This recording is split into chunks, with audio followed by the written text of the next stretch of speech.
오늘은 이제 스가랴서 5번째 환상을 들어가겠습니다.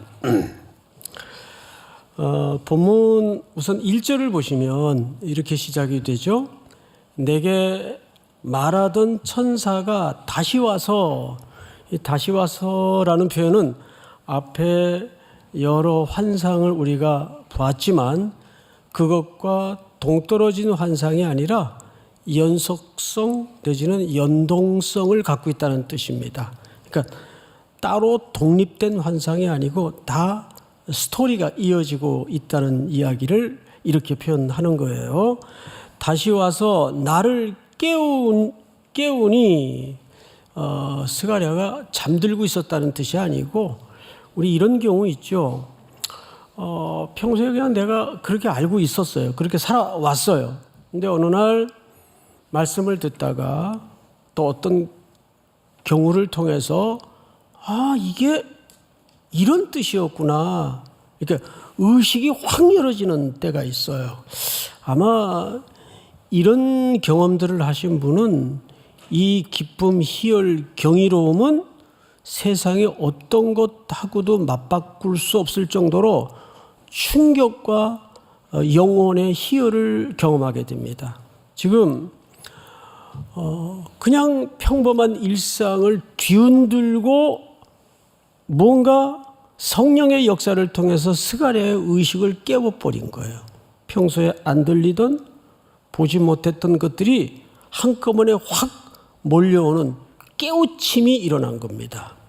자, 그 얘기를 하는 거예요. 성경을 보십시다. 나를 깨우니 마치 자는 사람이 잠에서 깨어난 것 같더라.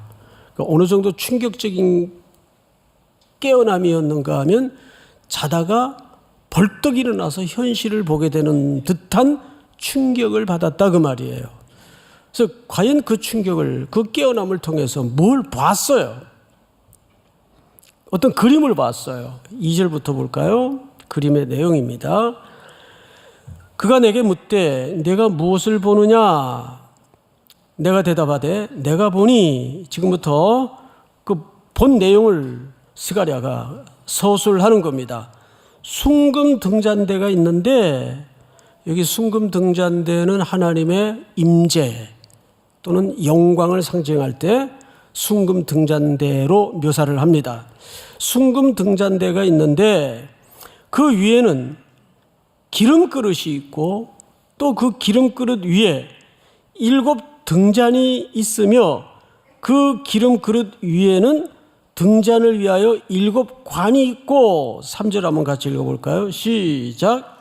그 등잔대 곁에 2 감람나무가 있는데 하나는 그 기름 그릇 오른쪽에 있고 하나는 그 왼쪽에 있나이다 하고. 아멘. 2절과 3절은 확 깨어 일어나서 스가랴가 환상을 본 내용을 서술한 겁니다. 그래서 이게 도대체 어떤 이미지일까 좀 복잡해가지고 하얀 종이를 놓고 한번 그려봤어요. 이렇게 그려보다가 그냥 치웠어요. 못하겠더라고요. 괴상한 그림이 점점 되는 거예요. 그래서 이제 목사님 한 분에게 여기에 근사치에 가까운 완벽한 그림일 수는 없겠지만 가장 가까운 그림 하나를 좀 한번 찾아봐라. 그래서 찾았어요. 근데 이게 완벽할 수는 없어요. 어차피 이미지를 그려낸 것이기 때문에 한번 그림을 좀 볼까요? 이해하는 데는 도움이 됩니다. 아름답죠? 예. 숭금 등잔대가 있어요. 그리고 그 위에 또 잔이 있고, 또 7 관이 있고, 그리고 그 옆에는 2 감람나무가 왼쪽 오른쪽에 서 있습니다. 그리고 그림을 좀 자세히 보시면 그 감람나무로부터 등잔 위에 기름이 계속 끊임없이 공급이 돼요. 보통 성경에서 기름은 성령으로도 묘사가 되고 말씀으로도 묘사가 됩니다. 그래서 여기에는 하나님이 앞으로 스가랴 선지자를 통해서 보여준 이 하늘의 경영에 대한 설명을 담아내고 싶었던 거죠. 자, 그림을 좀 걷어도 되겠습니다. 4절로 넘어갑니다. 그림을 머리에 담고 4절. 내게 말하는 천사에게 물어 이르되 내 주여 이것들이 무엇이니까? 자, 여러분 이제 고개를 들어서 앞을 좀 보십시다. 스가랴 4장에는 특이한 패턴이 하나 있습니다. 천사와 스가랴가 대화를 아주 많이 해요. 여느 환상보다도 대화가 아주 많습니다. 그런데 대화의 주된 내용이 천사가 이게 뭔지 아느냐? 그러면 스가랴가 잘 모르겠는데요. 또 스가랴가 뭔가 설명을 하시는데 이해가 안 되면 물어요. 이게 뭡니까? 해서 이런 패턴의 대화가 한 5차례 이 짧은 한 장 속에 기록이 되어 있습니다. 몇 군데만 짚어볼까요? 자, 몇 절을 보시냐면 4절. 내게 말하는 천사에게 물어 이르되 내 주여 이것들이 무엇이니까? 질문을 했어요. 천사에게. 여러분 스가랴의 직무가 뭡니까? 직책이 뭡니까? 선지자예요. 근데 선지자가 잘 몰라가지고 이게 뭐예요? 물은 거예요. 또 볼까요? 두 번째 5절 잘 끝에 보세요. 내게 말하는 천사가 대답하여 이르되 네가 이것들이 무엇인지 알지 못하느냐 하므로 내가 대답하되 내 주여 내가 알지 못하나이다. 천사가 네가 어떻게 선지자가 돼가지고 이걸 모르느냐 했더니 웬만한 사람 같으면 그냥 뭉뚱거리거나 적당히 핑계를 댈 텐데 모르겠는데요. 대답을 한 거예요. 또 볼까요? 쭉 내려가서 11절을 보세요. 내가 그에게 물어 이르되 등잔대 좌우의 두 감람나무는 무슨 뜻입니까? 그림 속에 이해가 잘 안 되는 그림에 대해서 질문을 한 거예요. 모르겠으니까 이게 뭡니까? 그랬더니 12절 다시 그에게 물어 이르되 금 기름을 흘리는 두 금관 옆에 있는 이 감람나무 두 가지는 무슨 뜻입니까? 연거푸 물었어요. 넘어가서 13절을 한번 볼까요? 13절. 그가 내게 대답하여 이르되 네가 이것이 무엇인지 알지 못하느냐 하는지라 내가 대답하되 내 주여 알지 못하나이다. 모르겠습니다. 자, 이게 스가랴 4장의 아주 재미있는 그리고 특이한 패턴이에요. 이건 무슨 뜻입니까? 네가 어찌 선지자가 돼가지고도 그걸 모르느냐? 예, 모르겠는데요. 모르겠습니다. 이건 뭡니까? 이건 뭡니까? 선지자의 책무는 뭐 하는 사람이에요? 이 고통 가득한 시대에 하나님의 말씀을 대언하고 가르치고 선포하는 사람이에요. 근데 지금 여기에 등장하는 스가랴는 이게 뭐죠? 이게 뭐죠? 모르겠는데요. 자, 여기서 우리는 한 가지 큰 도입 부분에 원리를 하나 붙들어야 돼요. 스가랴는 참 겸손한 사람이에요. 모르겠는 건 모르겠다고 얘기를 합니다. 또 모르겠는 건 아는 척하고 앉아있는 게 아니라 질문을 해요. 이건 무슨 뜻입니까? 하나님의 경영의 방식을 보면 하나님이 가장 안 쓰는 사람이 교만한 사람이에요. 모르고도 아는 척하고 내 안에 뭐가 조건이 있어서 되어진 것처럼 생각을 하고. 근데 하나님은 언제나 세상의 경영을 하나님의 나라의 역사를 어떤 사람을 사용하시냐 하면 겸손한 사람을 쓰세요. 교만은 패망의 선봉이고 멸망의 앞잡이라 그랬어요. 겸손한 사람을 들어서 사용하신다 그랬습니다. 제가 그 음악에 관련된 글을 읽다가 음악의 노벨상이라고 불리우는 세계적인 상을 받은 청년 하나가 우리나라에 있어요. 그 청년이 인터뷰한 기사를 읽고 깜짝 놀랐어요. 한번 띄워주실까요? 이분 아시죠? 임윤찬 군입니다. 이분이 갓 고등학교를 졸업했거나 나이는 잘 모르겠는데 아주 어린 소년입니다. 이런 이제 고백을 했어요. 저와 제 음악은 이게 이제 그 2004년도 영국 그라모폰상은 음악인들에게는 노벨상과 버금가는 그 수준의 상입니다. 저와 제 음악은 제 주변 사람들에게 매우 감사해야 합니다. 세상은 모든 것이 연결되어 있기 때문에 음악을 만들어 나간다는 것은 제가 살아오면서 경험하고 듣고 느낀 것들을 포함해 사소한 모든 것이 표현되는 것입니다. 어떻게 이 어린 청년이 이런 깊은 생각을 담을 수 있는지 참 경이로울 뿐이에요. 다음 글을 좀 볼까요? 제가 태어났을 때 처음으로 접한 음악이라고 할 수 있는 저희 부모님의 말투부터 시작을 해서, 그러니까 어머니의 말투까지도 뭘로 이해를 했죠? 음악의 세계로 이해를 했어요.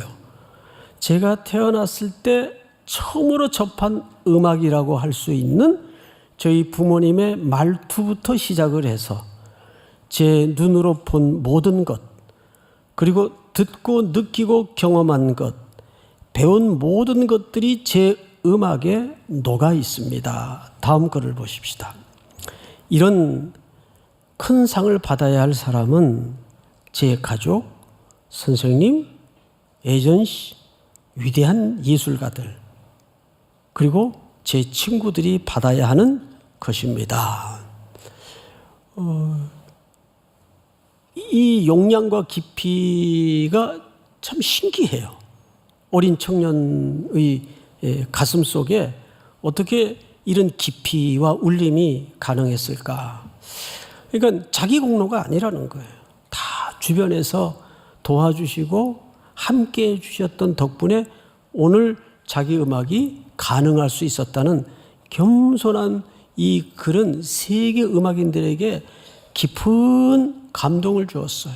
뭐 음악인들 뿐이겠습니까? 이분이 기독교인인지 아닌지는 전 모르겠지만 이분이 인생을 대하는 태도, 세상을 이해하는 수준이 어쩌면 우리보다 훨씬 낫지 않나 하는 생각이 들더라고요. 우리는 뭐 조그만 열매만 있어도 어떻게든 거기 숟가락 하나 얹어가지고 사실은 그때 내가 너 전화 한 통 해준 게 큰 거야. 이런 뭐 제 얘기입니다. 우리 수준이 그렇잖아요.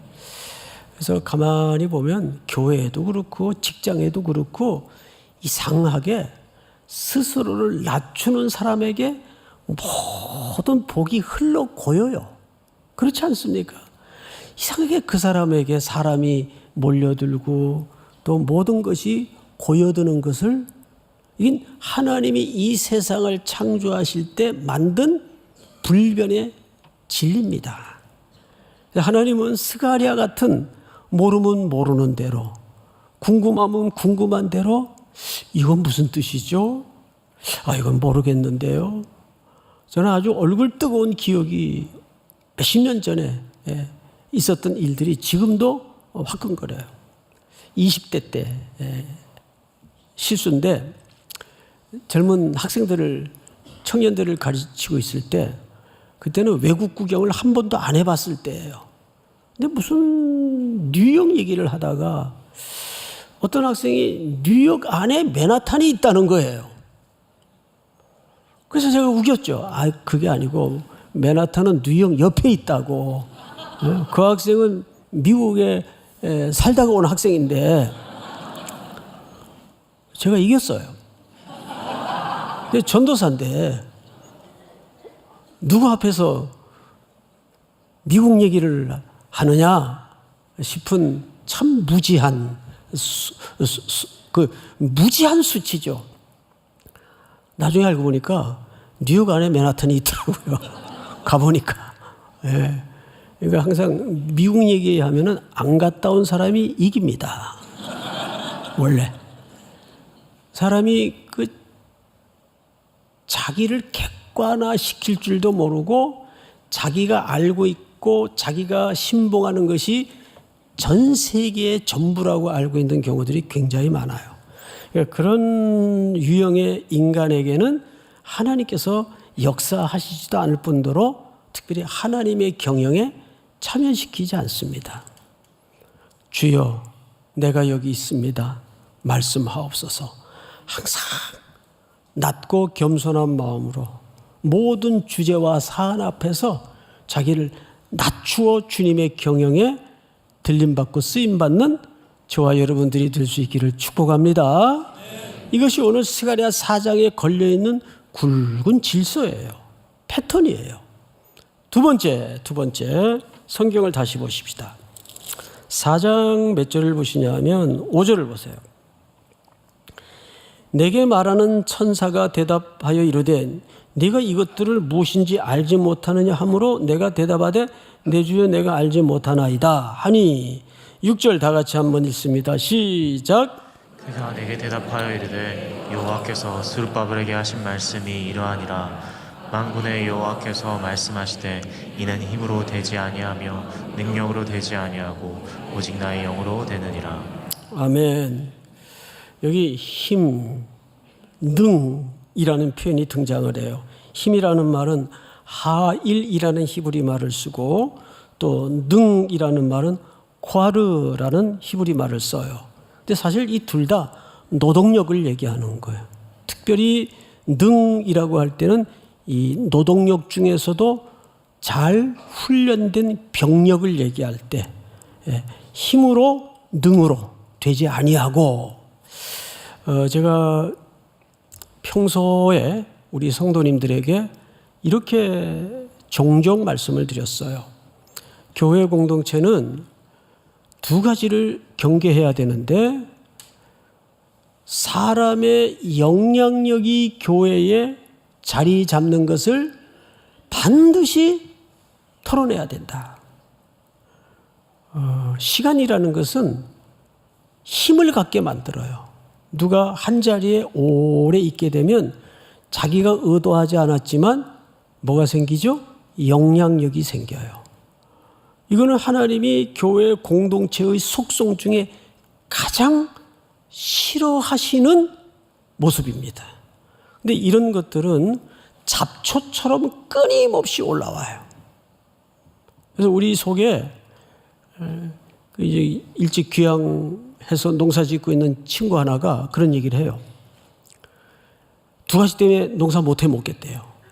하나는 끊임없이 날아드는 벌레 때문에 못하겠고, 두 번째는 하루만 그냥 둬도 무섭게 자라는 잡초, 이것 때문에 못하겠대요. 그래서 매일 뽑아내야 된대요. 그런데 우리의 교만이나 힘으로 하고자 하는 의식 구조가 결국 교만하고 연결고리를 함께하고 있거든요.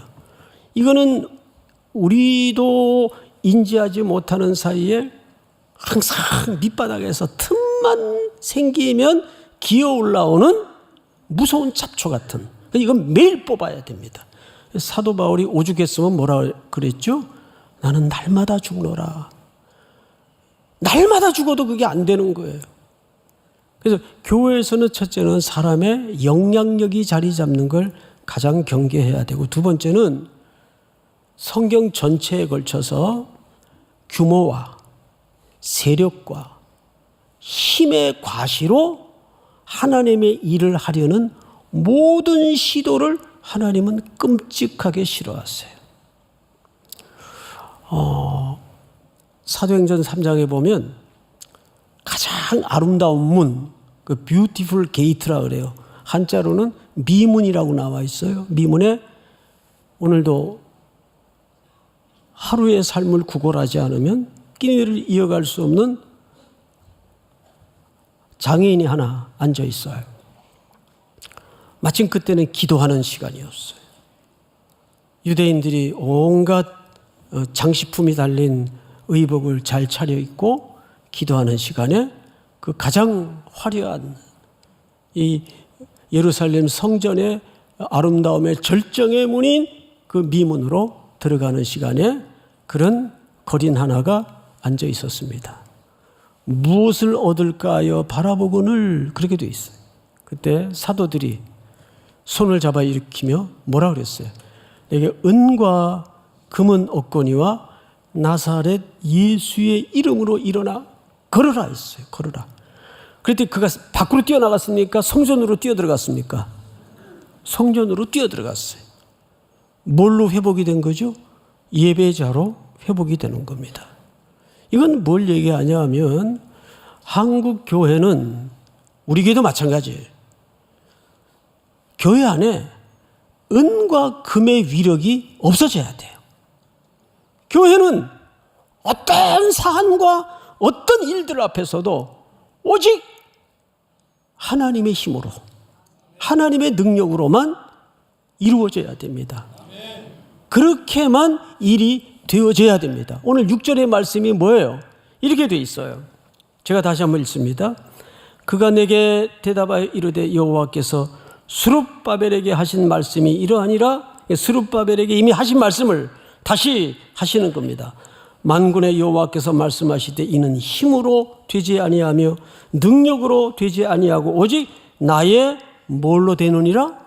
영으로, 성령으로 된다 그 말이에요. 하나님의 영, 성령으로 되어지는 거예요.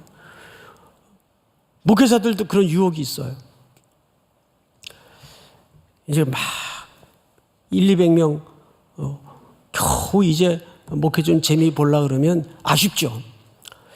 우리 교회가 지금 한 100명 말고 요것보다 한 1,500만 더 모이면 이 선교도 좀 더 확장시킬 수 있고 이것도 할 수 있고 저것도 할 수 있고 이런 유혹이 있어요. 그게 문제예요. 하나님의 일이 그런 숫자가 많아서 되고 안 되는 문제가 하나도 없어요. 오직 하나님의 능력과 성령의 기름 부으심과 그분이 시작하시고 그분이 마치시는 일이어야 합니다. 믿습니까? 그 얘기를 하는 거예요. 이 지점에서 가장 역사적으로 실패했던 인물이 누굽니까? 솔로몬, 사울입니다. 사람들은 겉모습을 봤어요. 크기를 봤어요. 규모를 봤어요. 숫자를 봤어요. 그래서 솔로몬은 이스라엘의 왕이 되자마자 제일 먼저 한 일이 뭐죠? 바로의 애굽 제국의 딸과 결혼을 한 일이에요. 솔로몬의 첫 번째 부인이 바로의 딸입니다. 왜 그랬겠어요? 고대 시대의 결혼이, 특별히 왕실끼리의 결혼이 사랑에 기반된 결혼이 있겠습니까? 없죠. 그러면 저 의인은 뭐겠어요? 솔로몬에게 위탁한 이스라엘이라는 나라의 경제와 국방을 대제국 애굽에게 의존하겠다는 저희가 그 밑에 깔려 있는 겁니다. 그러고 나서 그가 한 일이 뭐죠? 어마어마한 노동력을 동원합니다. 그래서 성전을 건축하는 기간보다 자기 궁궐을 만드는 기간에 훨씬 더 많은 재정과 노동력을 탕진합니다. 뿐만 아니에요.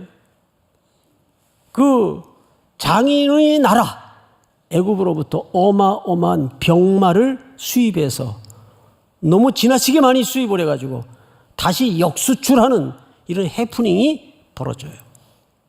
은금은 있는 대로 모읍니다. 이것은 신명기 사관의 기준에서 볼 때 하나님께서 이미 예견하셨던 일입니다. 경고하셨던 일입니다. 너희 중에 훗날 틀림없이 왕을 요구하는 일이 일어날 것이다. 그때 왕에게 3가지를 금하고 하나를 명령해라. 그만 3가지가 뭐냐 하면 아내를 많이 두지 말 것, 은금을 많이 두지 말 것, 병마를 많이 두지 말 것. 왜? 이스라엘이라는 나라의 참된 왕은 솔로몬이 아니라 하나님이 참된 왕이시며 그 나라의 먹을 것과 안전과 보호와 생명을 지키는 것은 하나님이 안전과 보호와 생명을 지켜주시는 분이시기 때문입니다. 근데 이게 솔로몬 때 다 깨져요. 이미 그 징조는 사울 왕서부터 시작이 되었던 예견된 불행한 역사였습니다. 결국 어떻게 됩니까? 나라가 여로보암과 르호보암을 중심으로 10지파와 2지파가 쪼개져서 분열 왕국으로 치닫게 됩니다. 그 분열 왕국의 근본적인 이유, 그리고 남과 북이 갖는 성경의 역사 속에 자리매김은 오늘 저녁 예배 때 강해를 할 겁니다. 그것이 이스라엘 역사가 왜 참담한 역사가 되었는가? 여러분, 교회든 나라든 개인이든 언제나 우리에게 우리의 인생을 새롭게 하시는 분은 해답은 하나님의 영과 삼위 하나님께로부터 그 답이 나오게 되어 있습니다. 그거는 교회 안에서만 통용되는 언어나 이미지가 되어서는 안 돼요. 우리의 일터에서, 가정의 애경사에서, 모든 영역에서 우리는 그 하나님의 약속의 언약의 말씀이 현실이 되어야 됩니다. 믿습니까? 자, 다음 성경을 또 한번 볼까요? 7절. 큰 산아 네가 무엇이냐? 네가 스룹바벨 앞에서 평지가 되리라.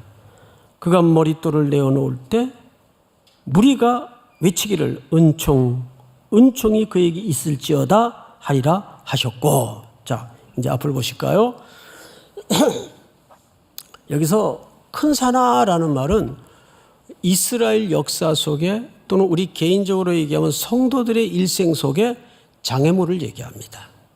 우리가 살다 보면 작은 일이든 큰 목적이든 모든 게 순조로운 법은 없어요. 반드시 장애물이 나오게 돼 있습니다.